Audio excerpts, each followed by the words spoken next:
오늘도 변함없이 우리에게는 하나님의 말씀이 들려질 것이고 그 말씀은 우리 안에 생명의 능력이 되어질 것입니다. 이 시간 우리 안에 말씀하시는 진리의 영 되신 성령 하나님 의지하고 내게 말씀하시는 하나님께 집중하여 내 인생의 새로운 변화를 일으키시는 하나님 여러분 반드시 만나셔야 합니다.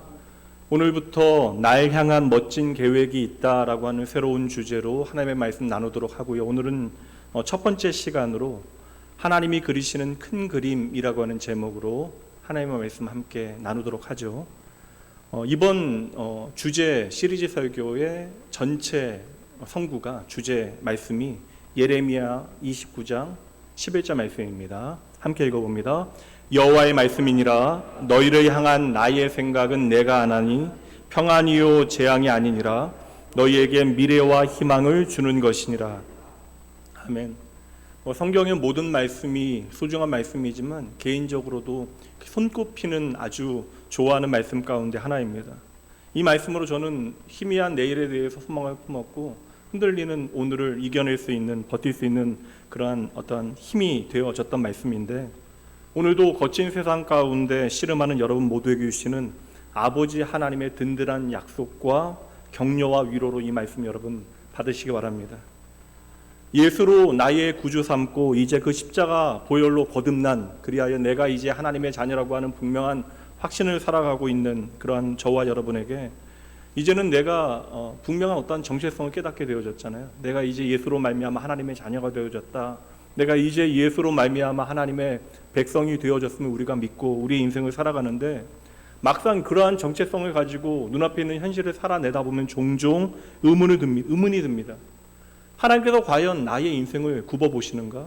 내가 하나님의 계획 가운데 오늘도 나의 인생을 살아가고 있는가?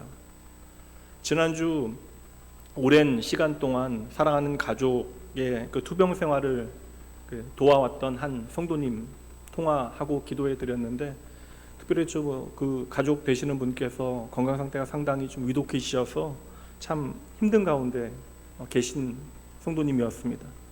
근데 그분이 좀 자기 표현을 안 하시는 분인데 기도하는 가운데 좀 눈물 흘리고 계시다라는 것을 제가 충분히 느낄 수 있을 정도로 참 힘든 시간을 보내고 계시는 것 같아요. 기도를 해드린 다음에 다른 기도 제목이 있으신지 여쭤보았습니다. 그런데 대뜸 자기 표현을 안 하시는 그분께서 저에게 물어보시는 거예요. 하나님께서 다 뜻이 있으시겠죠. 목회자로서 그러한 질문을 듣게 되어질 때마다 저는 서슴지 않고 즉각적으로 대답합니다. 예, 그럼요. 하나님께서 신실한 계획을 가지고 계십니다. 성도 여러분, 저와 여러분은 하나님께서 나를 사랑하시고 나에게 생명 주시고 나에게 선하신 뜻과 아름다운 미래를 열고 계심을 믿습니다. 근데 문제는 무엇이냐면 우리의 삶의 구체적인 자리에서 하나님의 뜻을 헤아리기가 참으로 어렵다라는 것이죠. 그리고 많은 일들이 여전히 알 수 없는 신비로 남아있는 일들이 우리의 삶에는 있습니다. 그리고 성경에 보니까 어떠한 일들은 또한 하나님께서 다시 자신의 뜻을 비밀로 해 두셨다라고 이야기하시는데, 물론 우리가 알죠. 이 모든 것도 저와 여러분을 향한 하나님의 사랑이고 배려라는 사실을 잘 알고 있습니다. 그럼에도 불구하고 오늘 당장 우리의 삶에 헤아릴 수 없는 일들, 예상치 못한 일들, 어려운 일들, 또한 힘겨운 일들을 만나게 되어질 때마다 내가 과연 하나님의 선하신 계획 가운데 있는가, 그 과정 가운데 있는가, 우리는 때때로 의문을 갖게 되어집니다. 그럼에도 먼저 여러분들에게 말씀드릴게요. 저와 여러분은 나를 향한 하나님의 선하신 뜻을 알 수 있습니다. 그러므로 오늘도 우리는 우리에게 하나님께서 허락하시는 믿음의 길, 바른 길, 좋은 길을 깨달을 수 있는 것이죠. 예레미야 말씀에서 이야기하는 바와 같이 모든 이스라엘 백성들이 이제 우리에게 소망이 없다 말할 그때에도 하나님께서는 너에 대한 나의 계획을 내가 알고 있다 말씀하시듯이 오늘 저와 여러분을 향한 모든 인생의 계획을 하나님께서는 다 알고 계시기 때문입니다. 당연히 목회자로서 말씀을 전하는 일과 함께 성도들을 목양하는 일, 성도들을 위하여 기도하는 일은 저에게 중요한 일이죠. 저에게 기도를 부탁하실 때마다 여러 가지 일들로 저에게 질문하시는 분들이 계십니다. 제가 새로운 회사에서 기회를 제안을 받게 되어졌는데 제가 옮기는 것이 좋을까요? 저의 앞날에 대한 하나님의 선하신 뜻이 무엇인지 알고 싶습니다. 제 아들이 고3인데 어떤 학과에서 어떠한 공부를 해야 하는지 하나님의 뜻이 궁금합니다. 내가 지금 이 남자와 2년 정도 교제를 해왔는데 결혼을 해야 할까요? 이 결혼에 대한 하나님의 뜻을 알고 싶습니다. 좀 더 강렬한 질문들도 우리에게 있어요. 직장에서 해고 통지를 받게 되어졌습니다. 이제 실직하게 되어지면 경제적인 어려움이 우리의 가정에 닥쳐올 터인데 하나님께서는 여전히 우리 가정에 대한 신실한 계획을 가지고 계실까요? 지난주 예상치 못한 진단을 의사로부터 받게 되어졌습니다. 내가 지금까지 하나님 참 사랑하고 하나님을 위하여 내 인생을 살아왔는데 내 인생에 왜 이러한 일이 있는지 잘 모르겠습니다. 여전히 나의 삶에 대한 이 고통의 순간에도 하나님의 선하신 뜻이 있을까요? 작년에 남편이 곁을 떠난 후에 깊은 상실감과 두려움 가운데 하루하루를 보내고 있습니다. 하나님은 여전히 나의 내일을 향한 선하신 계획을 가지고 계실까요? 우리가 하나님을 믿는다라고 고백하지만 그리고 이 자리에 나와서 참으로 어려운 형실 가운데 하나님을 예배하고 있지만 우리가 오늘 발을 디디고 살아가는 이 세상이요 생각보다 너무나 거칠고 터프합니다. 의심할 여지 없이 수많은 사람들이 하나님께서 과연 나의 모든 상황과 내가 직면하고 있는 문제들을 알고 계실까? 과연 이 모든 문제들 가운데 하나님께서 나와 함께 하실까 궁금해합니다. 다시 한번 하나님의 대답 보도록 하죠. 예레미야 29장 11절 말씀입니다. 제가 읽어드릴게요. 여호와의 말씀이니라 너희를 향한 나의 생각은 내가 안다. 평안이요 재앙이 아니니라 너희에게 미래와 희망을 주는 것이다. 이 분명한 하나님의 약속을 붙들고 이 시간 먼저 여러분들에게 말씀드립니다. 내가 오늘 어떠한 어려움 가운데 있건 그리고 내가 어떠한 깊은 두려움과 어떠한 죄에 직면하고 있다 하더라도 그럼에도 여전히 여러분을 향한 선하고 아름다운 계획이 있음을 믿으셔야 합니다. 이것은 저의 어떠한 위로나 격려가 아니에요. 저와 여러분을 향한 하나님의 분명한 약속입니다. 하나님께서 약속하고 계시잖아요. 우리에게 소망과 미래를 주시는 것이 하나님의 계획이래요. 우리의 아름다운 미래가 하나님의 손에 있다라고 약속하십니다. 하나님께서 우리의 인생에 좋은 날뿐만 아니라 우리의 인생에 참으로 힘든 시간도 우리가 잘 통과할 수 있도록 저와 여러분의 인생을 손수 책임지시고 인도하시는 것이 하나님의 목적이라고 우리에게 말씀해 주십니다. 그러니 저와 여러분이 오늘 해야 하는 것은 그 하나님께 우리의 마음의 초점을 맞춰 드리는 것이죠. 잠언 3장 5절과 6절 말씀 볼게요. 그러므로 우리가 어떻게 해야 하는가 주님께서 교훈하십니다. 지혜를 얻으셔야 합니다. 너는 마음을 다하여 정성을 다하여 집중하여 하나님을 신뢰하고 내 명철을 의지하지 말라. 너는 범사에 너의 인생의 모든 순간의 모든 사건 가운데 그를 인정하라. 그리하면 내 길을 지도하시리라. 우리가 마음을 다하여 하나님을 신뢰한다라고 하는 것은 여러분 내 마음의 초점을 그 포커싱을 하나님께 맞춘다라는 것이에요. 하나님께 우리가 무언가를 해야 그 조건에 합당하게 되어질 때 우리의 인생을 책임지신다라는 것이 아니라 내 마음의 중심이 하나님을 향하게 되어질 때 그때로부터 내 인생의 길을 만들고 계시는 하나님이 우리에게 선명하게 도드라지는 것입니다. 그리고 오늘 내가 답이 없는 굽이굽이 쳐 힘든 길을 걷고 있는 모든 분들에게 나의 인생의 길을 만드시는 하나님에 대한 그 약속의 말씀은 언제나 힘이 되고 격려와 용기가 되어지는 것이죠. 그러니 버람없이 여러분 오늘도 하나님께서 내게 말씀하심을 잊지 마셔야 되고요. 그 말씀 단단히 붙잡으셔야 합니다. 아무리 오늘 좀 괜찮은 인생을 살아내고 있다 할지라도 모든 사람들이 내일에 대한 나의 갈 길을 다 헤아리지 못해요. 그래서 우리가 갈 길 몰라 방황하게 되어지는데 그때 우리가 하나님의 뜻이 무엇인가에 대해서 집중하게 되어지면 하나하나 우리를 향하신 하나님의 뜻이 무엇인지를 분별하게 되어지면 우리의 인생의 모든 것은 진짜로 변화되어지는 것입니다. 여러분 믿으셔야 돼요. 우리가 오늘 답이 없는 현실을 살아내고 있다 할지라도 하나님께서는 오늘 나를 향한 맞춤 계획을 가지고 계십니다. 그러니 오늘 또 말씀드릴게요. 여러분은 여러분을 향한 하나님의 계획을 알 수 있습니다. 여기서부터 이번 주제 설교가 시작되어지는 것이에요. 하나님께서는 여러분의 인생에 답을 찾는 가운데 결코 절대로 여러분을 홀로 두지 아니하실 것입니다. 여러분이 하나님의 뜻을 분별하기 위하여 분명히 붙잡기 위하여 하나님께 초점을 맞추고 얼마간의 시간을 보내야 하는지에 대해서 제가 개개인별로 말씀드릴 수는 없어요. 왜냐하면 저도 알 수 없기 때문에 그러합니다. 하나님께서 말씀하신 그것을 우리는 의지할 뿐이에요. 하나님께서 말씀하시길 나를 향한 그러니까 저와 여러분을 향한 하나님의 계획을 하나님만이 아신다라고 이야기하십니다.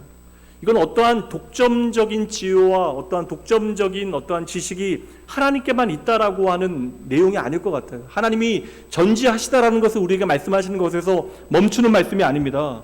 하나님께서 우리에 대한 하나님의 계획을 가지고 계시고 그 계획은 하나님만이 아신다. 이 말씀을 우리의 입장에서 좀 바꾸어 설명드릴까요? 여러분들이 이해하실 수 있도록요. 그렇다면 우리는 이 말씀 앞에서 하나님 외에 다른 것들 때문에 미리 겁먹거나 흔들릴 필요가 없다라는 거예요. 왜냐하면 우리의 인생에 결정적인 영향을 미칠 수 있는 분은 하나님 한 분밖에 없기 때문에 그러합니다. 그러니 우리의 인생에 하나님의 뜻이 어떻게 펼쳐질지는 몰라요. 구체적으로 어떤 모양으로 우리의 삶에 하나님의 일들이 나타나게 되어질지 우리가 모른다 할지라도 여러분, 이 모든 우리의 인생의 스토리에 하나님의 평안과 기쁨과 소망이 포함되어져 있음을 여러분 먼저 믿으셔야 합니다. 믿음을 가지고 한번 따라 고백해 보시죠. 나를 향한 하나님의 큰 그림이 있습니다. 믿음이 없어도 여러분 따라해 보세요. 나를 향한 하나님의 큰 그림이 있습니다. 오늘 내 인생 답이 없다 할지라도 여러분 믿음을 가지고 선포하시죠. 다시 한번 고백합니다. 나를 향한 하나님의 큰 그림이 있습니다. 이게 사진 기술 중에 아웃포커싱이라고 하는 기술이 있어요. 어떠한 분명한 대상에 초점을 맞추게 되어지면 다른 것들은 희미해지는 것입니다. 마찬가지로 우리의 인생이 하나님을 향하여 초점을 맞추게 되어지면 오늘 우리의 삶에 벌어지고 있는 일들이 전부가 아니라는 사실을 우리는 비로소 깨닫게 되어지는 거예요. 우리가 눈앞에 있는 불행을 불행이라고 단정짓는 이유는 그 다음 이야기를 모르기 때문에 그것이 불행이 되어지는 것입니다. 그러나 우리가 미리 그 다음 페이지를 볼 수 있다면 불행으로 보여지는 그 모든 일도 하나님의 축복으로 가는 그런 과정이 되어질 수 있는 것이죠. 그러니 여러분, 믿음이라고 하는 것은 눈에 보이는 것을 넘어 좀 더 멀리 있는 것을 볼 수 있는 그러한 일입니다. 그러니 믿음은 멀리 볼 수 있는 훈련을 열심히 하는 것이고 눈에 보이는 일에 너무나 마음이 쉽게 조급해지면 우리는 항상 그렇게 세상 것들에 정신없이 쫓기게 되어지는 거예요. 그러다 보면 나의 인생에 하나님의 선하신 뜻이 있다, 나의 인생 가운데 분명한 하나님의 계획이 있다는 사실을 어느새 잊어버리게 되어지는 것이죠. 그러니 우리가 열심히 하나님 앞에 나와 믿음의 시력을 좋게 만들면 우리의 인생에 일하시는 하나님의 손길이 더욱더 분명해지는 거예요. 우리가 좀 더 선명하게 내 삶의 선한 의도를 가지고 일하시는 하나님을 믿음으로 바라보게 되어지는 것입니다. 잠언 16장 9절 말씀 함께 읽어봅니다. 사람이 마음으로 자기의 길을 계획할지라도 그의 걸음을 인도하시는 이는 여호와 신이라. 아멘. 하나님께서 어떻게 우리의 길을 인도하시는가 그건 몰라요. 그러나 우리가 확신할 수 있는 것은 무엇입니까? 우리는 열심히 계획을 세우고 그 일을 위하여 최선을 다하고 정직히 행하여야 하지만 이 모든 우리의 걸음을 인도하시는 분이 하나님이심을 우리는 믿을 수 있다는 것이죠. 참 어려운 시간을 지나가고 있습니다. 예상치 못한 팬데믹으로 말미암아 많은 사람들의 계획이 뒤엉켜 버렸어요. 제가 아는 한 집사님은 그냥 팬데믹 전에 새롭게 마스크 사업을 시작하셨거든요. 떼돈 버셨나 봐요. 그러니까 팬데믹이 일어나기 전에 마스크를 만들기 시작했는데 팬데믹이 시작됐으니 그분은 그 기간 동안에 엄청나게 많은 돈을 버셨습니다. 뭐 그런 분들도 있죠. 이 어려움의 시간이 도리어 기회가 되어져서 많은 눈앞에 보이는 유익들을 손에 잡은 분들도 계십니다. 근데 또 그만큼 더 많은 사람들이 예상치 못한 일로 내 삶에 하나님의 뜻이 무엇인지를 놓쳐버리게 되어질 정도로 당하게 되어지는 분들도 이 자리에 분명 계실 것이에요. 그럼에도 불구하고 오늘 우리는 잊지 말아야 합니다. 저와 여러분의 삶이 하나님의 능하신 손 안에 있음을 여러분 믿으셔야 돼요. 시편 이사야 말씀 보도록 합니다. 이사야 45장 6절과 7절입니다. 하나님께서 친히 우리에게 말씀하십니다. 이사야 말씀은 이제 멸망할 수밖에 없는 이스라엘 백성들, 그들이 선택한 결과에 그 가장 아픈 현실을 맞닥뜨리게 되어진 그들을 향하여 하나님께서는 이렇게 말씀해 주십니다. 해 뜨는 곳에서든지 지는 곳에서든지 모든 우리의 시선과 삶이 담겨져 있는 그 자리에서 나밖에 다른 이가 없는 줄을 알게 하리라. 해가 뜨는 순간뿐만 아니라 해가 져서 어두운 그 순간에도 나밖에 다른 이가 너의 삶에 없다라는 사실을 알게 하시겠다라고 말씀하시는 거예요. 나는 여호와라 다른 이가 없느니라. 나는 빛도 짓고 어둠도 창조하며 나는 평안도 짓고 환난도 창조하나니 나는 여호와라 이 모든 일들을 행하는 자니라 하였노라. 우리는 원망하게 되죠. 하나님, 나에게 빛만 주시고 평안만 주시면 좋은데 왜 어둠도 창조하시고 환난도 창조하셨습니까? 아니에요, 여러분. 우리의 삶의 모든 시간이 하나님과 나와 함께 하시는 시간이고, 나의 삶의 모든 것들을 통하여 우리가 그릇된 선택을 하여 만들어낸 결과라 할지라도 그 모든 일 가운데 하나님께서는 동행하시고 그 모든 일들을 통하여 하나님은 선하신 일들을 이루어 가십니다. 그러니 여러분 잊지 마세요. 하나님은 빛뿐만 아니라 어둠도 창조하신 분, 하나님은 내 삶의 평안뿐 아니라 환난도 창조하시고 더욱더 하나님 앞으로 믿음을 살아낼 수 있도록 우리의 삶을 인도하시는 분이십니다. 인생 살다 보면 행복한 일들만 있는 거 아니잖아요. 가끔 저한테 물어봐요. 목사님은 뭐 언제나 하나님을 향한 의심 없이 확신 가지고 살아가시냐고. 그러면 저는 뭐 사실 아니라고 이야기하죠. 똑같다라고 이야기합니다. 저도 믿음을 살아내고 항상 저는 고백하고 하루에 진짜 10번도 넘게 20번도 넘게 모든 것이 하나님의 은혜입니다. 그냥 주문처럼 외워요. 이게 주문이란 표현 오해하지 마시고 그냥 습관처럼 모든 것이 하나님의 은혜입니다. 읍줄입니다. 혼자 걷다가도 그냥 하나님의 은혜입니다라고 이야기해요. 너무 더워서 막 짜증날 때도 그냥 모든 것이 하나님의 은혜입니다라고 이야기합니다. 그런데 제 인생에도 정말 웃는 날만큼이나 우는 날들이 많아요. 마음이 심란하고 또한 걱정하게 되어지는 순간들이 많이 있습니다. 우리가 인생 살다 보면 예수 믿고도 별의 별일 다 경험하게 되어지죠. 마음 다해서 준비한 일들이 예상치 못하게 틀어지기도 하고 정말 열심히 준비했는데도 그 일이 망가지기도 하고 때로는 정말 사람 관계 가운데 억울한 일들을 경험하게 되기도 합니다. 어떤 때는 정말 가기 싫은데 그 가기 싫은 길을 걸어야 하는 순간들도 있어요. 그러나 여러분 하나님께서 말씀하십니다. 하나님은 빛도 지으시고 어둠도 창조하시고 평안도 만드시고 환난도 창조하시되 이 모든 것을 통하여 당신의 주권과 통치를 우리의 삶에 나타내 주실 거예요. 그 모든 사건을 통하여 바로 내가 너와 함께한다. 너의 삶이 내 안에 있다라는 사실을 우리로 하여금 깨닫게 하시는 것이죠. 하나님은 분명한 계획을 가지고 계시고 그 일을 위하여 오늘도 일하고 계시고, 그러니 여러분 그 하나님이 우리의 삶에 얼마나 선하신 분이신가를 놓치지 마셔야 합니다. 잠언이 전하는 또 다른 지혜를 함께 나눠보도록 하죠. 잠언 19장 21절 말씀 함께 읽어봅니다. 사람의 마음에는 많은 계획이 있어도 오직 여호와의 뜻만이 완전히 서리라. 아멘. 이 말씀 그냥 대충 읽으면 야, 우리가 계획 세워도 결국 하나님의 뜻대로만 되는구나, 우리가 계획 세울 필요가 없구나. 아닙니다, 여러분. 우리는 끊임없이 나의 인생 가운데 수많은 계획들을 세워요. 그 가운데는 하나님의 은혜 가운데 선한 계획을 세우기도 하고 때로는 하나님 무시하고 하나님 없는 것처럼 악한 계획을 세우기도 하지만 결국 우리의 삶을 책임지시는 분이 하나님이시기에 우리 안에 아름다운 하나님의 뜻은 반드시 이루어진다라는 말씀입니다. 아침 한개 눈앞 가리듯 내 인생이 한 치 앞도 보이지 않는 그런 순간이 있잖아요. 등산 좋아하시는 한 성도님께서 등산 가시는데요, 북악산 올라가시는데 너무나 안개가 짙게 갑자기 들이올려서 한순간이었대요. 한 1분 사이에 안개가 들이어서 그 발을 내딛는 것이 좀 위험하다는 생각이 들어서 한참을 좀 쉬었다가 다시 산행을 하셨다라고 이야기하는데, 우리 인생 가운데 그렇게 한 치 앞을 내다볼 수 없는 안개가 들이워진다 할지라도 그럼 그 순간에도 하나님께서 우리를 책임지신다는 사실을 우리는 믿는 그런 믿음의 눈이 우리에게 필요한 것입니다. 이번 주제로 한동안 설교하게 되어지겠죠. 제가 특별히 여러분들을 위해서 항상 기도하지만 이번 주제로 설교하는 동안에 여러분들을 위하여 기도하겠습니다.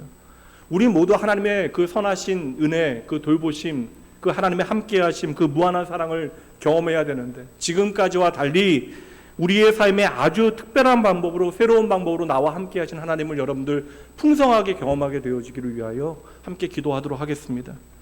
여러분, 하나님께서 분명 우리를 향한 선하신 계획을 가지고 계세요. 우리의 영원한 생명을 위하여 하나님께서는 선하신 계획을 가지고 인도하시지만 단지 우리의 구원을 위해서만 선하신 계획을 가지신 것이 아니라 하나님은 여러분이 매일 직면하게 되어지는 모든 상황에 대한 선하신 계획과 뜻을 가지고 계심을 하나님의 말씀을 통하여 그리고 여러분의 삶을 통하여 여러분 배우셔야 합니다. 이미 우리가 인정하건 인정하지 않건 간에 저와 여러분은 주님과 함께 믿음의 길을 걷기 시작한 거예요. 내가 주님 안에서 그 믿음의 길을 걷고 있다는 사실을 우리가 인정하지 못할지라도 이제 하나님께서 그 믿음의 길을 걸을 그때에 상황과 상관없이 우리에게 하늘로부터 주어지는 평안과 만족을 우리에게 주실 것이고, 그 하나님께로부터 우리에게 주어지는 그 평안과 만족은 세상에 어떠한 것도 막을 수 없음을 믿으셔야 돼요. 그러니 여러분, 우리가 할 일이 다른 건 아닙니다. 열심히 뛰고 달려야 하지만 우리가 하는 일은, 우리가 해야만 하는 일은 하나님께서 분명 나를 향한 선하신 계획이 있다는 사실을 우리가 확신하고 믿고 그 하나님의 뜻을 내가 알기 위해서 그 첫걸음을 내딛는 준비를 해야 돼요. 하나님과의 아름다운 동행을 준비하셔야 됩니다. 하나님께서 모든 것들을 다 준비하시고 신실하게 일하고 계시니 이제는 저와 여러분의 차례인 것입니다. 예전에 제가 섬겼던 공동체 오래전 이긴 한데 제가 청년부 담당할 때 교회 안에서 참 사랑받았던 형제가 있었어요. 그냥 뭐 모든 걸 너무나 잘해서, 그리고 특별히 이제 얼굴이 워낙 잘생겨서 많은 자매들이 아주 총애를 받았던, 그리고 교회 어른들도 이만한 아이 없다, 청년 없다 칭찬할 정도로 모든 사람들이 사랑했던 우리 남자 청년이 있었는데, 그 친구가 남들에게 말하지 못할 깊은 실수를 저지르게 되어져요. 반복되어지는 실수를 저지르게 되어질 그때에 이제 예배조차도 힘들게 되어졌어. 남들 앞에서 그냥 예배를 잘 드리는 척 해야 되는 자신이 너무나 괴로워서 저를 찾아와 이런저런 이야기를 한 다음 하나님께서 저를 사랑하신다는 확신을 놓치게 되어졌다는 이야기를 합니다. 그러니까 내가 저지른 실수에 대해서 너무나 몰두하다 보니까 그 죄책감이 깊어져서 하나님의 용서의 은혜가 무엇인지를 잊어버릴 정도가 되어진 것이죠. 그러한 의미에서 여러분, 죄책감도 그 죄책감이 나로 하여금 하나님 앞에 나아가게 되어지면 그것도 은혜의 수단이 되어지지만, 그 죄책감이 하나님의 용서의 은혜를 바라보지 못하게 만든다면 그것은 교만이 되어짐을 잊지 마셔야 돼요. 여러분, 반드시 기억하셔야 합니다. 우리가 어떠한 일을 행할지라도, 우리가 그릇된 일을 행하면 하나님께서 너무나 마음 아파하시죠. 그러나 우리가 어떠한 죄를 저지른다 할지라도 그 죄보다 나를 용서하시는 하나님의 은혜가 더 큼을 여러분 잊지 마셔야 돼요. 그래서 당시 내가 하나님 앞에 버림받을까 노심초사하고 두려워했던 그 아이에게, 그러니까 예배 자체가 안 되는 그 아이, 내가 분명 하나님을 만나고 하나님을 섬기는 일이 너무나 행복했는데 이제 하나님 앞에서 거짓 예배하고 있는 내 자신을 바라보며 두려워하는 그 청년에게 이 땅에서 우리가 마땅히 지은 죄에 대해서는 정직하게 최선을 다하여 책임져야 하지만, 하나님은 내가 지은 죄와 상관없이 여전히 나에 대한 변함없는 계획과 목적을 가지고 계신다라는 사실을 거듭 이야기해주고 또 이야기해 줬습니다. 오늘도 여러분들에게 똑같이 말씀드립니다. 하나님은요, 절대 저와 여러분 포기하지 않으십니다. 우리가 어떠한 일을 벌인다 할지라도, 우리가 어떠한 큰 실수와 잘못을 저지르고, 심지어 우리가 우리의 삶 가운데 하나님 무시하고 하나님 없는 것처럼 우리의 인생을 살아간다 할지라도, 그러한 우리의 모습 때문에 하나님은 우리를 외면하시거나 저와 여러분을 등 뒤로 던져버리지 아니하신다고요. 우리의 영원한 대제사장 되신 예수 그리스도, 그분은 히브리서 13장 5절 말씀 보십니다. 그가 친히 말씀하시기를 내가 결코 어떠한 경우에도 너희를 버리지 아니하고 너희를 떠나지 아니하리라. 그러니까 우리가 세상 살아가다 보니까 행한 대로 우리가 거둔다라고 하는 그러한 자연 법칙, 그 세상의 인과론에 따라 나도 모르게 내가 하나님 앞에 좀 사랑받을 만한 짓을 해야 하나님께서 나를 좀 더 사랑해 주시지 않을까라고 생각하게 되어지죠. 그래서 그 청년과 같이 때로는 큰 실수를 하게 되어질 때마다 내가 하나님 앞에 벌을 받게 되어지거나 아니면 버림받게 되어질까 봐 염려하게 되어지는 것입니다. 예전에 청년들과 이렇게 봉사 수련회를 갔어요. 그러니까 저녁에는 말씀 듣고 같이 기도하고 낮에는 이제 농촌 지역에 가서 봉사하는 일들을 했는데, 교회 섬기고 동네 어르신들 섬기는 일들을 했는데, 그때 이제 한 어르신 만나 뵙고 이제 간식도 드리고 안마도 해드리고 뭐 그렇게 하던 중에 교회 나오시라고 이야기하니까 나 같은 건 애시당초 청 가기는 글러먹었다고 이야기하시더라고요. 너무나 막 살아가지고 인생을 이게 내가 천국 가면 이상한 거라고. 그러니까 교회 나오시라는 이야기를 그냥 나름 이제 청년들이 와서 이렇게 자기 섬겨주는데 거절하기 어려워서 나름 완곡하게 거절하신 것이 아닐까라는 생각이 들지만, 어찌 보면 여러분 정확한 자기 인식입니다. 정말 내가 글러먹었다라고 하는 사실을 아는 사람이 그 글러먹은 사망의 죽음의 골짜기에서 빛 대신 예수 그리스도를 절실하게 생명으로 만나게 되어지는 거예요. 성경 말씀 여러분 잘 보세요. 성경 말씀은 어떠한 뛰어난 위인이나 고상한 신앙인, 매너 좋은 그리스도인을 우리에게 소개하지 않습니다. 모두가 흔들리는 사람들이에요. 좋았다가 나빴다가 업앤다운 계속 되어지고, 그렇게 인생은 좌충우돌 하면서 그 모든 삶의 자리에서 나를 찾아오시는 나의 하나님을 만난 이야기가 바로, 그 인생의 이야기가 바로 성경에 담겨 있는 것입니다. 믿음의 시작이 되어졌던 아브라함 생각해 보세요. 아브라함 우상을 만들던, 이방 땅에서 우상 만들었던 집안의 아들이었던 아브라함, 하나님께서는 무시하지 아니하시고 그를 먼저 찾아와 말씀하시고 약속하시고 결국 그를 불러 믿음의 조상으로, 그 믿음의 시작으로 만들어 가십니다. 그렇게 자아강하고 교만하였던 모세요, 그가 살인이라고 하는 그 무서운 죄를 지었음에도 불구하고 그를 버리지 아니하시고 오랜 세월 동안 그를 기다리시고 그리하여 그를 온유한 민족의 지도자로 다듬어 가십니다. 가족까지 속일 정도, 사기칠 정도면 이제 막 나가는 인생인데, 여러분, 거짓말장이 사기꾼 야곱을 업신여기지 아니하시고 하나님께서는 그를 통하여 12지파의 시작으로 삼아 주셨습니다. 민족을 구원해야 되는 책임 갖고 부름받은 기도온, 내가 나 혼자 잘 먹고 잘 사는 일에 몰두하여 비겁하고 나약한 선택을 하지만 그러한 기도는 포기하지 아니하시고 그를 민족을 구원하는 지도자로 자라나게 하십니다. 기생의 아들로 태어나서 버림받고 폭력배와 어울리며 나쁜 일 다 했던 입다, 하나님께서는 기억하시고 그를 통하여 수많은 생명을 구원해 내십니다. 다윗이요, 살인자잖아요. 가장 충성스러운 충신을 배신하였던 그 다윗 포기하지 아니하시고 하나님의 마음에 합한 믿음의 사람으로 다듬어 가십니다. 성경 속에 등장하는 모든 인물들 그렇게 인생에 대한 이야기를 조금만 풀어놓아도 그들의 인생에는 정말 치명적인 약점들이 드러나요. 다들 하나같이 자랑스러울 것 없고 복받을 이유 하나 없는 그때에 하나님께서 먼저 그들을 찾아오시어 약속하시고 그들과 동행을 시작하십니다. 그러니 여러분, 모든 것이 하나님의 은혜일 뿐이죠. 그러니 저와 여러분의 1차적인 목적은 하나님의 말씀 앞에서 잘난 인생 되는 것이 아닙니다. 열심히 여러분 잘 사세요. 최선을 다하여 정직하게 여러분의 인생을 가꾸고 열심을 다하셔야 합니다. 그러나 여러분, 우리의 인생의 목적은 세상 사람들보다 잘난 인생을 살아내는 것에 첫 번째 목적이 있는 것이 아닙니다. 도리어 말씀을 통해서 믿음의 눈을 크게 뜨셔야 돼요. 오늘도 저와 여러분은 못났지만 이거 인정되셔야 되는데 이제 여러분의 체면이 어떻게 이것을 인정할지 모르겠어요. 나는 정말 세상에서 가장 못난 인생이지만 이러한 못난 나와 함께 하시는 최고로 멋지고 잘난 하나님을 만나는 것이 바로 저와 여러분의 신앙의 이야기인 것입니다. 근데 성경 전체는 뭐예요, 여러분? 성경 전체는 그렇게 실패한 인생, 그렇게 모자란 인생, 그렇게 아무것도 아닌 인생을 찾아오신 하나님의 은혜의 이야기가 되어지는 것이죠. 그래서 이 모든 이야기는 예수 그리스도께서 이 땅에 오실 수밖에 없는 그 목적, 하나님의 뜻을 우리에게 비추어주고 있는 것입니다.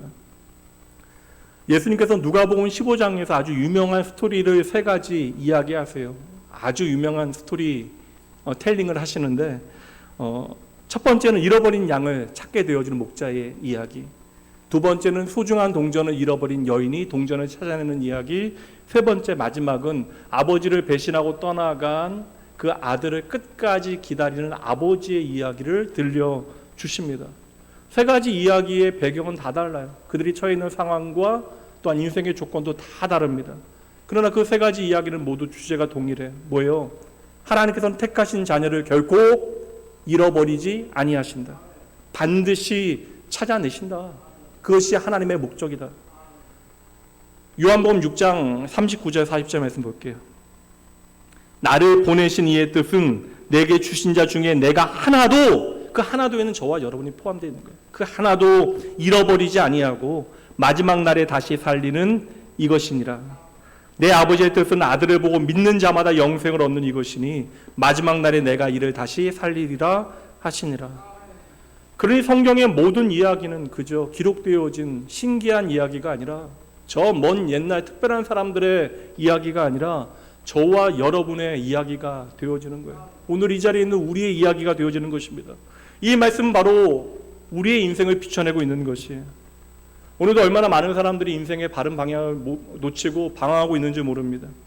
하나님의 약속을 놓쳐버렸기 때문에 그래요. 우리가 나도 모르게 하나님의 목적과 그 약속을 놓치게 되어지면 우리의 인생의 방황과 절망이 시작되어지는 것입니다. 그러니 여러분, 하나님의 크신 뜻을 우리가 헤아려야 되는데, 배워가야 되는데, 하나님의 계획과 크신 뜻을 헤아리는 첫 번째 시작점은 바로 기억하는 거예요. 하나님께서 나를 반드시 사랑하신다. 하나님께서 절대 나를 버리지 아니하신다. 하나님께서 나를 결코 포기하지 아니하신다. 내 모습 때문에, 나의 조건 때문에. 이 사실을 기억하는 것이 나를 향한 하나님의 크신 계획을 발견하는 첫 번째 시작점이 되어지는 것입니다. 다시 한번 말씀드릴게요. 하나님은 나를 포기하지 않으십니다. 왜요? 에베소서 2장 10절 말씀 앞에 보세요. 우리는 그가 만드신 바라. 우리는 그가 만드신 바라. 우리가 이 사실을 놓치지 않고 기억하게 되어질 때 우리는 내 인생의 모든 절망과 실패의 자리에서 내 삶에 대한 하나님의 약속과 목적을 알고자 하는 간절함에 직면하게 되어져요. 실패가 더 이상 실패가 되어지지 않고 절망이 더 이상 절망이 되어지지 않아요. 하나님, 알려주세요. 저를 향한 하나님의 뜻이 무엇입니까? 하나님, 나를 향한 하나님의 계획이 무엇입니까? 오늘도 하나님은 우리의 삶에 찾아와 일하시는데 하나님께서 우리의 삶에 찾아와 당신의 선하신 뜻을 이루시기 원하시는 주님에 대해서 여러분 진정 간절히 알기를 원하십니까? 진정 여러분 우리의 삶의 모든 믿음의 이야기는 이 하나님의 뜻을 알고자 하는 간절함으로부터 시작이 되어지는 거예요. 하나님의 뜻을 발견하기 위하여 그래서 이 간절한 갈망은 우리에게 너무나 중요합니다. 이 갈망이 있어야 우리가 하나님을 제대로 예배할 수 있어요. 그래야 기도합니다. 교회에 오래 다녔다고 기도하는 거 아니에요. 여기 이 자리에 있는 분들 중에 신앙생활 하신 지 얼마 안 되신 분들도 계십니다. 근데 여러분 신앙생활 우리가 얼마나 했는가에 중요하지 않아요. 제가 미리 위로가 되는 말씀 드리면 교회 나오신 지 얼마 안 되신 분들 교회 30년 40년 나오셔도 기도 안 하신 분들 많아요. 그러니까 여러분 우리가 얼마나 오랫동안 교회에 다녔는가로 우리가 하나님 앞에 더 믿음으로 나아갈 수 있는 것은 결코 아닙니다. 우리가 오늘도 그럼에도 불구하고 이 자리에 있을 수 있는 것은 우리가 연약하나 강하나 우리가 조금 잘 나가나 못 나가나 하나님께서 저와 여러분 포기하지 않고 붙잡고 계시기에 우리는 이 자리에 있는 것입니다.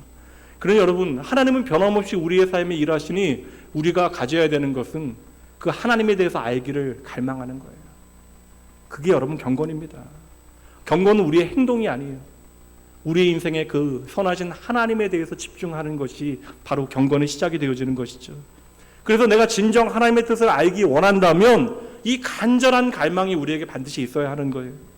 내 인생의 방향이 달라지기를 여러분 열망하셔야 합니다. 이제 내가 예수를 믿는 사람으로 이 세상 가운데 잘 먹고 잘 사는 것이 마지막이 아니라 그리스도 안에서 내가 새로운 정체성에 걸맞는 믿음의 삶을 잘 살아내기를 갈망하셔야 돼요. 이 갈망이 나를 뛰어넘어 나의 살아가는 자녀와 가정, 내 모든 일터에서 나타나게 되어질 때 여러분 이미 임한 하나님의 나라가 우리의 삶 가운데 현실화되어지는 것이죠. 물론 여러분 하나님께서는 여러분의 삶의 모든 형편 다 아세요. 책임지십니다. 하나님은 우리의 삶의 깊이를 다 아시고 배려하십니다. 하나님도 심지어 우리가 이 땅에서 재물 얻을 능력도 주신다라고 약속하십니다. 신명기 8장 18절 말씀. 내 하나님 여호와를 기억하라. 하나님을 기억해 달라라는 거예요. 뭐예요? 그가 하나님께서 내게 재물 얻은 능력을 주셨습니다. 하나님은 우리의 삶의 가장 기본적인 필요, 아주 작은 일용한 양식까지도 친히 책임져 주십니다. 근데 중요한 게 있어요. 그러나 하나님은 우리의 마음 중심이 하나님 아닌 다른 것들을 중요하게 담아내는 것은 견디지 못하십니다. 그것에는 적극적으로 반대하신다라는 거예요. 하나님의 마음을 우리가 엿볼 수 있는 유명한 표현이 있어요. 출애굽기 34장 14절 말씀입니다. 하나님께서 친히 말씀하시되 너는 다른 신에게 절하지 말라. 여호와는 질투라 이름하는 질투의 하나님이다. 질투라고 하는 것은 언제나 미움으로 번지게 되잖아요. 그러니까 질투하는 것에서 동력 삼아 우리가 열심히 사는 것에서 우리가 우리의 삶에 에너지를 얻는 것이 아니라 질투라고 하는 것은 언제나 누군가를 부정하게 만들고 우리가 그를 미워하게 만들기 때문에 언제나 부정적인 표현이 되어지지만 이 질투라고 하는 것에 하나님이 연결되어지면 하나님께서 그 질투 때문에 우리를 미워하시지 않잖아요. 그러니까 하나님께 이 질투라고 하는 인간적인 표현이 사용되어지면 이 질투의 본질적인 어떠한 특성, 그 열심과 관심이 내포되어지는 거예요. 그러니까 질투하는 대상은 여러분 그에게 관심이 있을 때 질투하게 되어지는 것입니다. 그러니까 하나님께서는 질투라고 하는 지극히 인간적인 감정을 통하여 오늘 저와 여러분을 향한 절대적인 마음과 또한 열정을 보여주시는 것이죠. 앞에 말씀드린 대로 내가 너 절대 포기하지 않는다. 내가 결코 너를 버려두지 않는다. 네 마음대로 살지 못한다. 내가 너의 삶을 이끌어낼 것이다. 이사야 43장 1절 말씀 보도록 할게요. 야고바, 이스라엘 백성들을 향하여 야고바라고 부르시는 이유는 가장 답 없는 인생이었던 야곱이 이스라엘 되어진 그들의 경험을 하나님께서 비추어 주시는 것입니다. 그러므로 이 야고바는 모든 연약한 저와 여러분을 부르시는 이름이 되는 거예요. 야고바, 너를 창조하신 여호와께서 지금 말씀하시느니라. 하나님께서 오늘 이 시간에도 여러분 향하여 말씀하시는 것입니다. 이스라엘아, 너를 지으신 이가 말씀하신다. 너는 두려워하지 말라. 너는 더 이상 무서워하지 말라. 내가 너를 구속하였고 내가 너를 하나하나 지명하여 불렀나니 함께 있습니다. 너는 내 것이라. 하나님 이 시간 저와 여러분을 향하여 이 시간 이 예배를 통하여 너는 내 것이다 라고 말씀하십니다. 이 음성 들어야 돼요. 이 음성 들어야 오늘도 그 하나님은 오늘 이 사람들을 그냥 한 무리로 보시는 것이 아니라 바로 나 하나를 찾아오시어 나에게 말씀하시는 나의 아버지로 고백할 수 있는 것입니다. 하나님께서 오늘도 나에게 찾아와 너는 내 것이다 라고 말씀해 주시기에 우리의 인생이 답이 없다고요. 그리고 지난 일주일을 돌아볼 때 우리의 인생이 엉망이라 할지라도 내가 하나님의 것이기에 여러분 그 모든 인생의 자리에 심지어 내가 누구에게도 말하지 못하는 그 깊은 어둠의 그 자리에도 여러분 소망이 있는 것입니다. 내가 주님의 것이기 때문에 주님께서 오늘 우리에게 집중하시는 거예요. 내가 하나님의 것이기 때문에 하나님은 우리에게 애착하시는 것입니다. 하나님은 저와 여러분에게 몰두하신대요. 이사야 49장 15절 16절 이스라엘 백성들이 하나님의 마음을 전혀 깨닫지 못하니까 계속해서 하나님 없는 것처럼 지 마음대로 살아가니까 하나님께서는 당신의 사랑을 이렇게까지 말씀하세요. 여인이 어찌 그 젖먹는 자식을 잊겠으며 자기 태에서 난 아들을 긍휼히 여기지 않겠느냐. 이거 자녀들 제가 이제 젊은 부부들 이제 신앙생활 잘하도록 독려할 때 하는 얘기 딱 하나 있어요. 자녀들이 두 분보다 신앙생활 잘해야 하지 않겠느냐. 그럼 정말 잘하셔야 된다고. 그 이전에는 안 듣다가요. 그 얘기 들으시면 신앙생활 열심히 하세요. 왜냐하면 내 자녀가 나보다 하나님 앞에 복된 인생을 살아가기를 간절히 원하는 부모의 마음이라는 것이 있습니다. 이건 너무나 자연스러운 하나님의 창조의 원리예요. 여러분 어찌 어미가 젖먹이 자식을 잊어버릴 수 있겠습니까? 자기 태에서 난 아들을 긍휼히 여기지 않겠습니까? 그러나 여러분 이 말도 안 되는 일이 벌어진다 할지라도 그들이 혹시 있는다 할지라도 나는 너를 잊지 않는다. 16절 말씀 보세요. 이렇게까지 잊지 않으신대요. 내가 너를 내 손바닥에 새겼다. 하나님께서는 결코 저와 여러분을 잊을 수 없습니다. 여러분 기억하세요. 하나님께서는 하나님의 손바닥에 저와 여러분의 이름을 적어 놓으셨습니다. 아마 절대 지워지지 않는 유성 매직으로 아니면 아예 그냥 타투로 저와 여러분의 이름을 적어 놓으신 거예요. 오늘은 첫 시간이라 오늘 본문의 내용을 살피기보다는 이제 하나님의 뜻을 하나하나 우리가 배워가고자 하는 그러한 과정의 첫 시작, 그 기초 작업을 하고 있는 중이에요.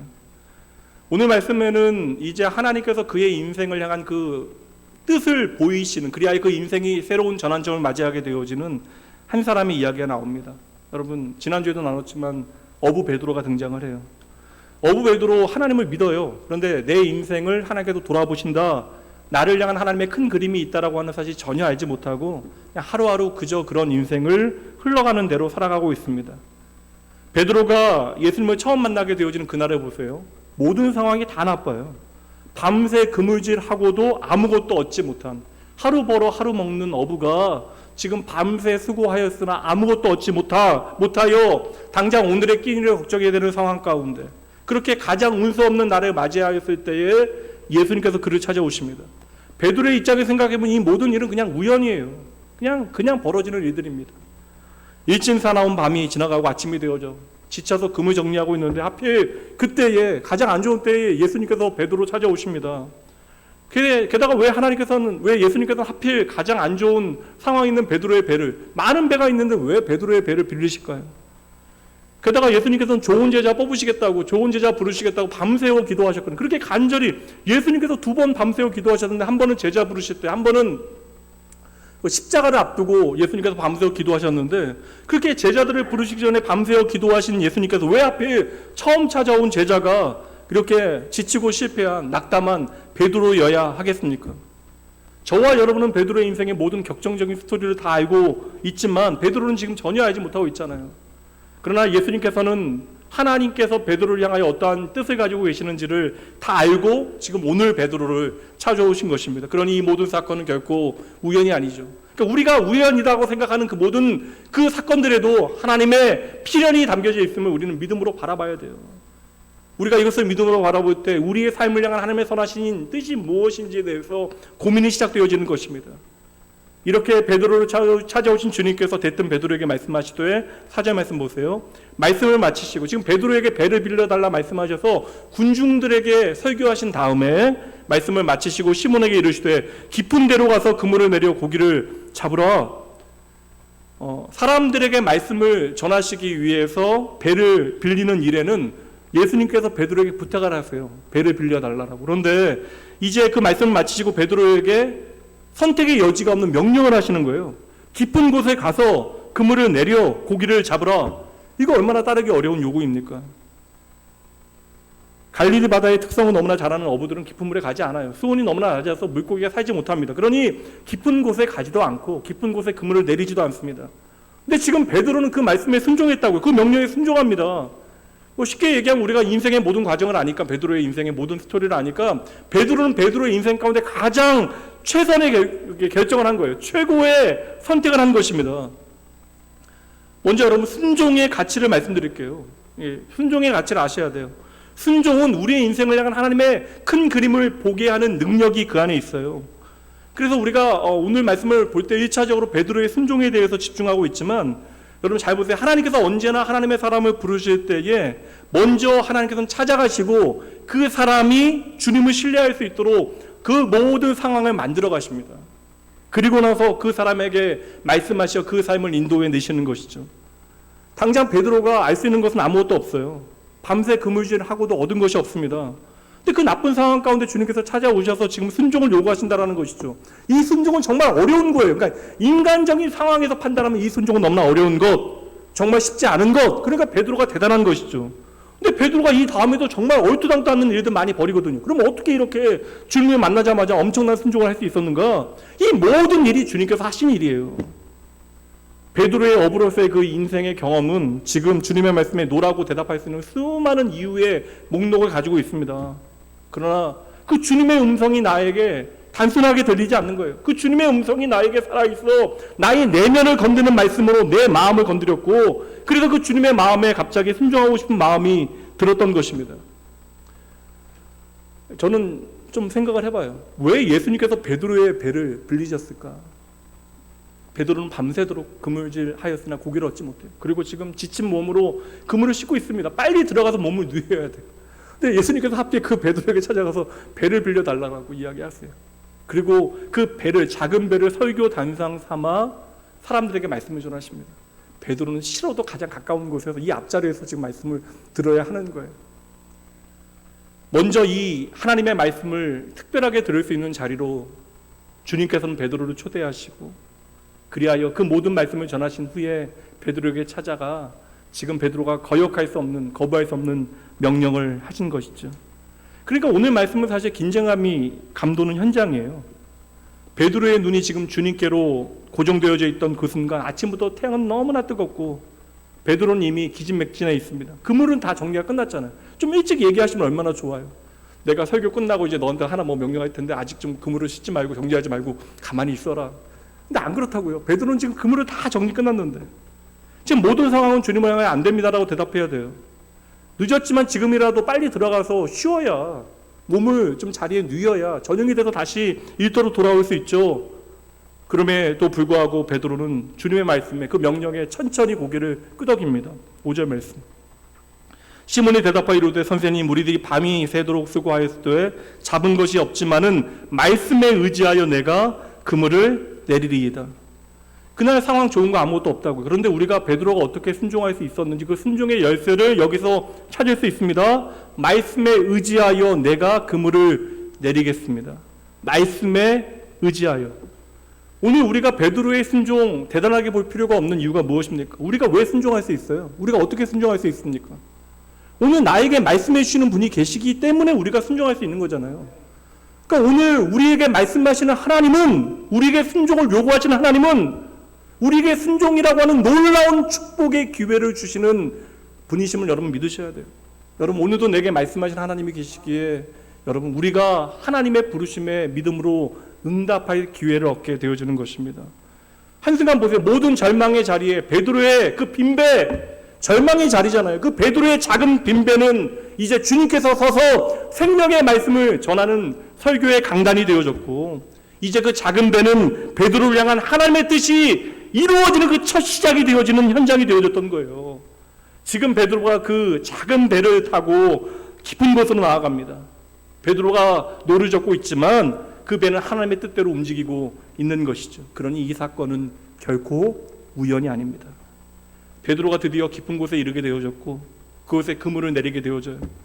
주님의 말씀에 순종하게 되어지고 잠시 후에 여러분 아시는 대로 감당할 수 없는 그물이 찢어질 정도로 많은 고기를 잡게 되어져요. 이 순간 누가 놀라요? 누가 가장 놀라요? 베드로가 놀라잖아요.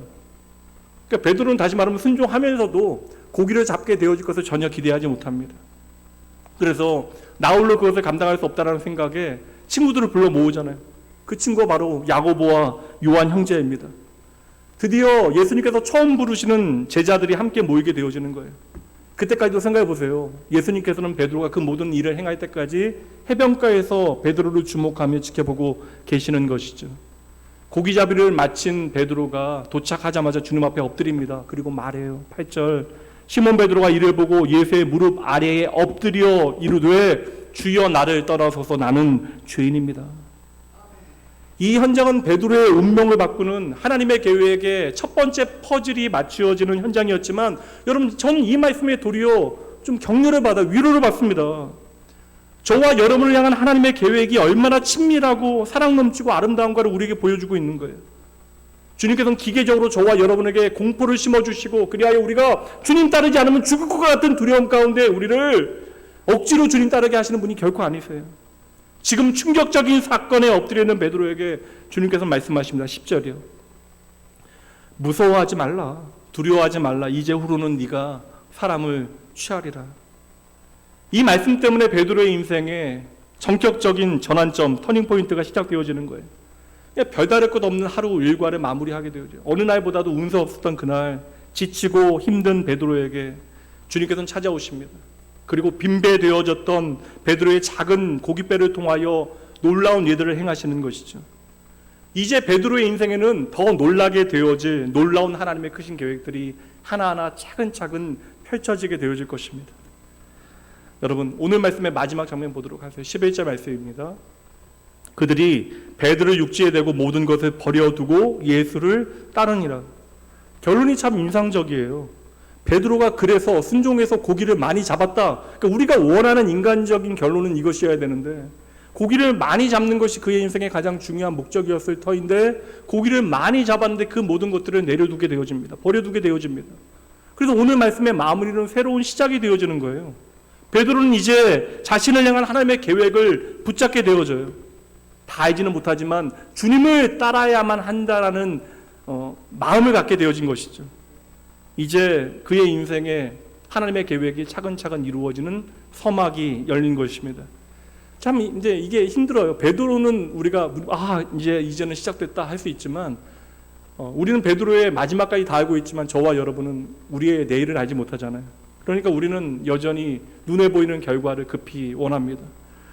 그리고 우리는 고기를 많이 잡게 되어지면 빨리 이거 팔아서 평소에는 잡지 못한 이렇게 손에 쥐지 못한 돈을 가지게 되어지길 원하거나 아니면 좀 똑똑한 사람들은 빨리 주님께 동업을 좀 제안해서 주님과 함께 사업을 하기 원하는 마음이 우리 가운데 있을 수 있죠. 근데 우리의 인생에 눈에 보이는 결과를 빨리 급하게 우리가 원하게 되어지면 우리의 인생 전체를 걸치신 하나님의 선하신 계획을 놓치게 되어지고요. 우리는 쉽게 실망하여 포기하고 싶은 유혹을 받게 되어지는 것입니다. 그럼 여러분 첫 시간이지만 먼저 꼭 기억해 주셔야 돼요.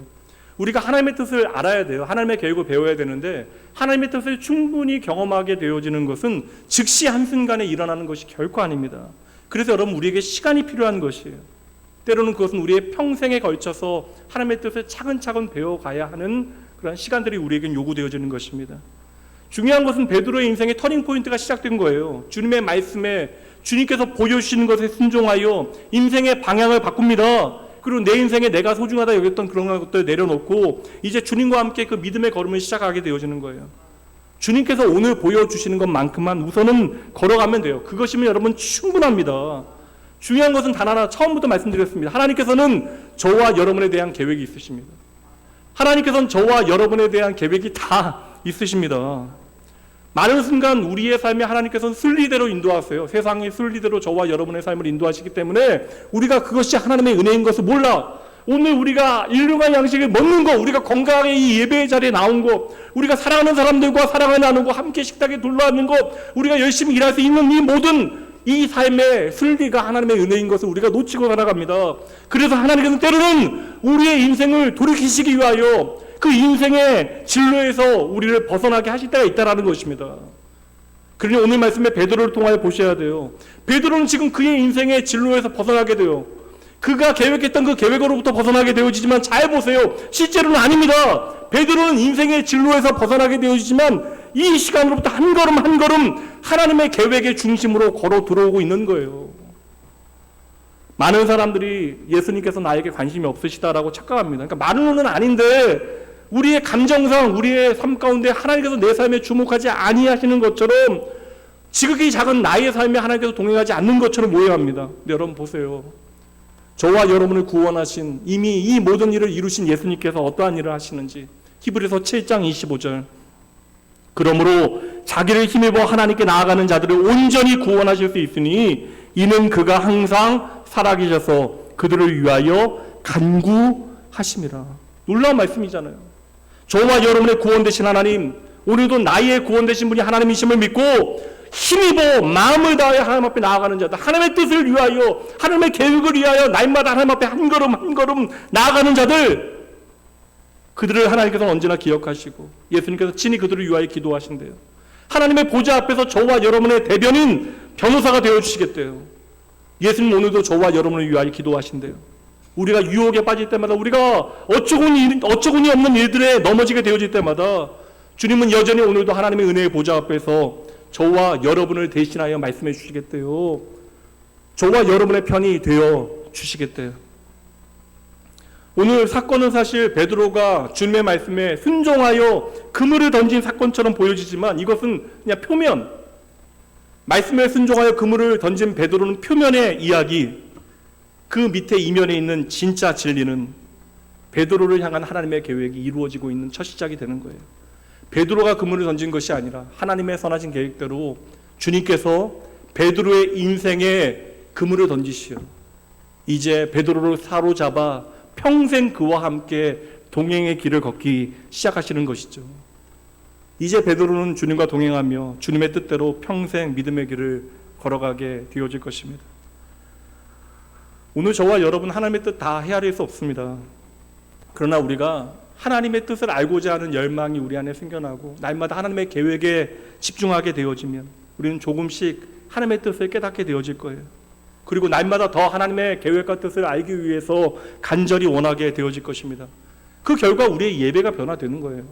그때 여러분 우리의 기도가 깊어지는 것입니다. 그때 하나님의 말씀이 우리에게 전혀 다른 의미를 갖게 되어지는 것이고 그 말씀이 나의 생명, 나의 전부라고 하는 사실을 우리가 인정하게 되어지는 것이죠. 오늘 이렇게 좀 말씀을 정리해 보도록 할게요. 여러분, 하나님은 우리의 인생을 향한 영원한 계획, 분명한 계획, 구체적인 계획을 가지고 계십니다. 하나님은 오늘도 우리의 인생 가운데 하나님의 큰 그림을 그려가고 계시는 것이에요. 하나님께서 당신의 뜻을 성취하는 그곳으로 저와 여러분을 부르시고 저와 여러분을 그곳으로 데려가시기 위해서 필요한 것이 무엇인지를 다 알고 계십니다. 그날의 베드로 보세요. 그날의 베드로에게는 하나님이 그리시는 그림이 무엇이었습니까? 베드로의 실패, 베드로에게 말씀하시는 주님, 그 만남과 순종과 그리고 그의 빈배가 가득 찼던 기적의 이야기들이었던 것이죠. 그리고 그 기적의 끝에서 베드로는 모든 것들을 내려놓고 주님을 따르기 시작합니다. 여러분들 다 다른 인생을 살아가시지만 여러분의 평생에 우리가 같은 관심, 내가 하나님의 계획 가운데 있음을 믿고 그 하나님의 뜻과 계획을 알고자 하는 간절한 열망이 오늘 여러분들 가운데 있으십니까? 앞으로도 우리의 인생에 내가 원하는 일들이 내가 원하는 모양으로 펼쳐지지 않을 수도 있어요. 그럼에도 불구하고 우리가 낙심하거나 절망하거나 오늘을 포기하지 않을 수 있는 이유가 있습니다. 무엇입니까? 이미 우리가 하나님의 은혜 가운데 있다라는 거예요. 저와 여러분은 이제 이미 하나님의 섭리 가운데 들어와 있는 것입니다. 이미 우리는 주님과 함께 주님께서 우리의 인생의 배에 함께 타고 계심을 우리는 경험하고 있습니다. 그러니 우리가 매 순간 힘들지만 내게 말씀하시는 주님께 집중하여 순종하며 믿음의 길을 걸어가면 하나님께서는 여러분의 삶의 모든 자리에, 모든 순간에 당신의 선하신 뜻과 계획을 반드시 알려주실 것입니다. 그 아름다운 믿음의 여정, 하나님의 거룩하신 부르심에 믿음으로 응답하여 하나님과 행복한 동행의 길 걸어가며 내 인생에 하나님의 선하신 뜻과 그 계획을 마음껏 고백하고 찬양하는 예배하는 여러분 되시길 주님의 이름으로 축복합니다. 기도하시죠.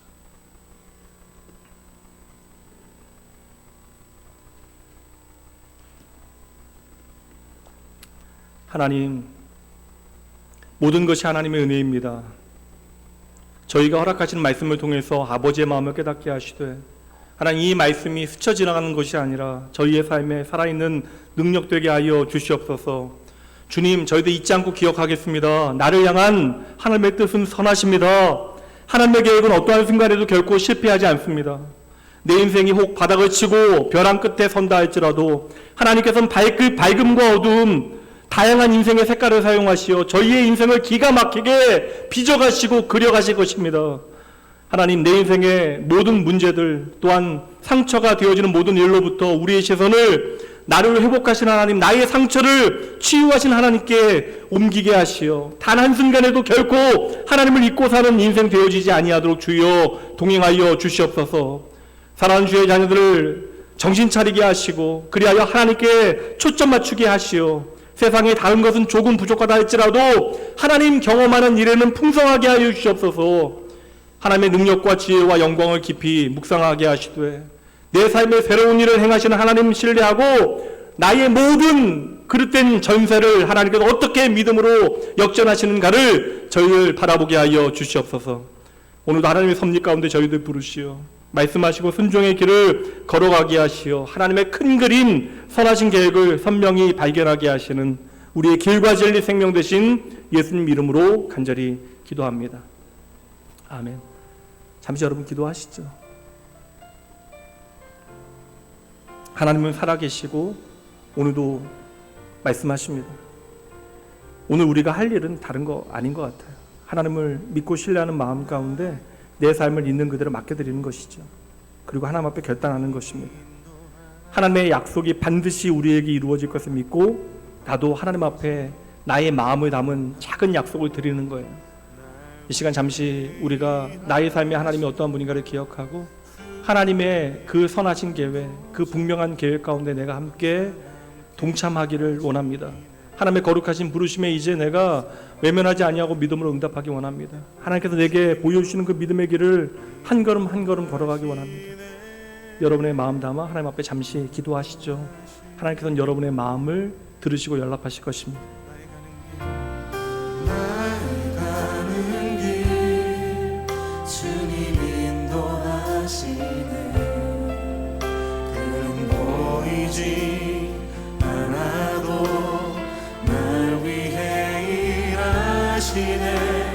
주 나의 인도자 항상 함께 하시네. 아버지 사랑과 힘 베푸시며 하나님 아버지 인도하시네.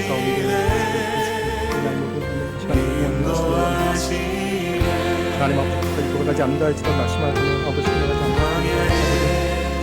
길을 만드시고